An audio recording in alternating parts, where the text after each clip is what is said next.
سلام آقا پیمان، چه خونه خوشگلی، چه آرایش خوشگلی. افتخار دادی ما رو بالاخره دعوت کردی.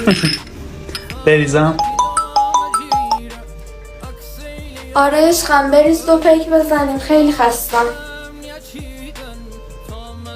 چش قشنگ.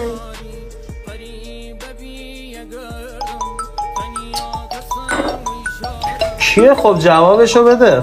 هیچی بابا، شوهرمه. خوبه بهش گفتم دارم میرم آرایشگاه. چی؟ تو شوهر داری؟ وا چرا اینجوری میگی؟ شوهر دارم، سرطان ندارم که.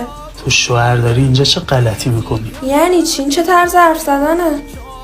ببین دختر خوب، من خیلی اهل اشغالم و تو زندگیم هر کثافت کاری بگی کردم، ولی با زن شوهردار بودن کثافت کاری